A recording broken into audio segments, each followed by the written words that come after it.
I'm Ian Alexander from the World Mission Council. I'm with the Rev Dr Andrea Zaki, who's president of the Protestant Churches in Egypt. And with the moderator, we've been visiting and hearing about the situation of the Protestant churches in Egypt.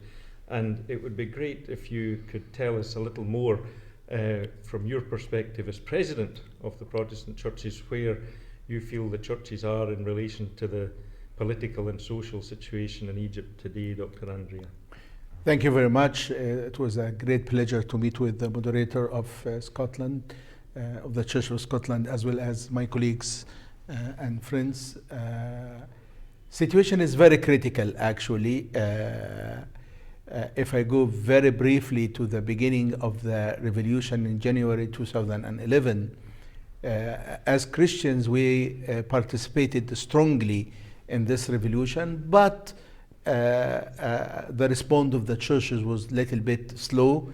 We are the evangelical, the first church in Egypt to proclaim that we support the revolution. We hoped that by January 2011 the situation will change. Yes, we have a positive outcomes. Number one, dictatorship was removed. Number two, the Egyptians were able to break the line of fear. Number three, they were looking for slogans such as "Raise your head, you Egyptians," and about social justice, dignity, and freedom. So we were optimistic by these outcomes, but unexpected outcomes happened also in a post-revolution context. We have economic declining and economic difficulties.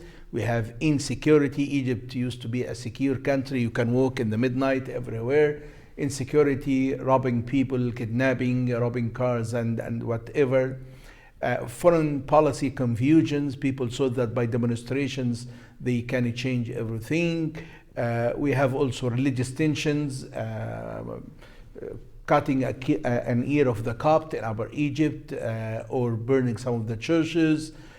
So these unexpected outcomes create a lot of doubts, but the most unexpected outcomes was the Muslim Brotherhood in power, Islamists in power. Islamists introduce themselves as the people that they can do better, they can change corruption, but we discovered by time that economic declining is increasing, insecurity is increasing, foreign policy are more of confusion. They are ready, Islamists, to give part of Sinai to the Palestinians, part of Upper Egypt to the Sudanese. So the Christians, as well as the majority of Muslims, went to the streets together, trying to restore Egypt, trying to get the country back. And it was a miracle, because if you calculated by any means that the Muslim Brotherhood, they proclaimed that they own the religion, they have power, they have international organizations, and all of this can put them in power for hundreds of years. But it was a miracle that the Egyptians went together, Muslims and Christians, and removed Islamists from power. And the military respond to this by listening to the cry of over 33 million. So as a witness, as a part of this revolution, we believe it is an Egyptian revolution that's supported by the military, removing the radicals from power, which is a miracle. I do believe this is the beginning of the end of political Islam. This is why Egypt pay a big price. A year later, the election in Tunisia was so great that a secular background president came to power too. And I hope the stability of Egypt will lead to the stability of the region, because there is no future for Arab Christians without the stability of Egyptian Christians, which is depend on the stability of Egypt. So I am calling our partners churches not to be silent, look to the truth as it is, try to see the realities and communicate this truth to their own government and their own context, because we are fighting terrorism, and if we failed, you will be influenced by this, and if we succeed, we are all saved. Can I ask you then, at the Christian community, you see that President Morsi, it was a good thing to get rid of him, and you don't see that it was a coup when President Sisi came to power, but that he is now supportive of the work of the Christian community. How do you as a church relate to the present government? How do you see it and how do you work with it? Well, I think, as I mentioned, that we were part of the revolution. We were in the streets. Our colleagues were in the streets. We saw how a Muslim Brotherhood misused power and misused authority. For the first time in the history, religious tensions go beyond regular religious tensions to attack on the cathedral where the Pope of the Orthodox Church stay there. And this is like you go beyond all red lines. Now, I think President Sisi and the new government, they are doing a great job moving towards democracy. We have very good constitutions. We have, of course, it is not an idealistic constitution, but if you compare it to all other constitutions we had in the past, this is a more advanced one. We had an elected president, and this week we had completed an elected parliament.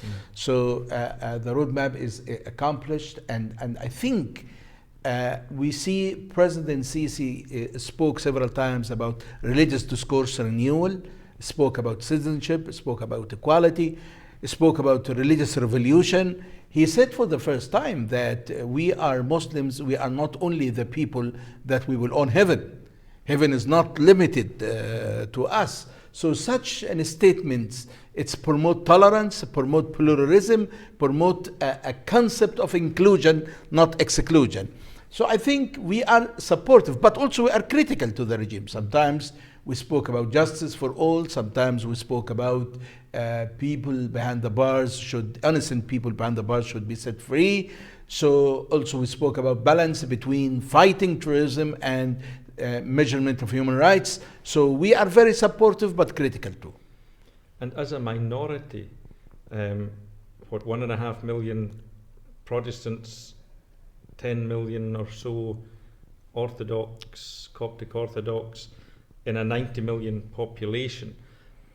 How do you as a church see the future for Christians in this country? Well, I cannot speak about the Christian in this country without looking to the Arab Christians and the region in general. We are, as Arab Christians, presented in 6 communities. So in Iraq, the Christian community came down from 8 million to several hundreds of thousands as a result of direct intervention by the Western country against Iraq. So the Christian community in Iraq devastated. In Syria, the same, come down from several million to several hundred thousands, and they are living in camps as migrants and refugees.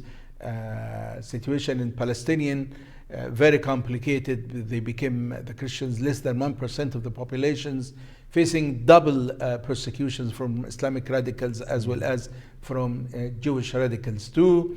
Even Lebanon, the situation is in a very critical development. Christian there facing a lot of challenges. So the two Christian community left is Jordanians, which is a small Christian community around 200,000, and the Copts in Egypt, who's between 12 to 15 million.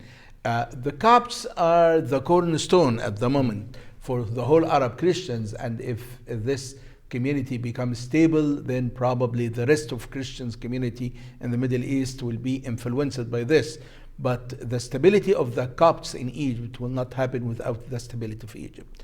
So we're looking for a stable country, so we have a stable Christian community which will influence the rest of the region. For us as international friends of the church in Egypt, what's your message to us from Scotland or from the wider Christian or wider communities abroad? I have a very important message. Please keep a prophetic voice. Don't be silent. Don't follow your media only. Because one of our new discoveries, we thought in the past, and I'm not general here, generalization is difficult, but we thought that Western media is so objective. The reality, it is not. And I'm not generalizing. I cannot say everyone, but I think We saw in the past that images created by Western media is in a contradictory with the realities. So we need you to be a prophetic. We need you to be not silent, but proclaim the truth and influence your government to see the realities, not to see what they believe the realities or the media created as the realities, or sometimes intelligence created as the realities. We need them to see the realities as it is coming from the reality itself.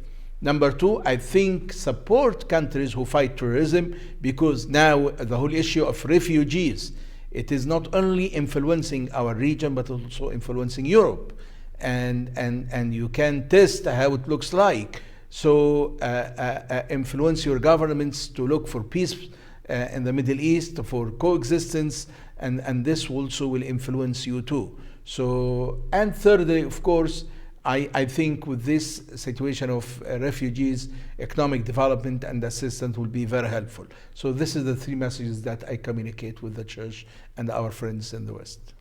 Thank you very much. You are welcome.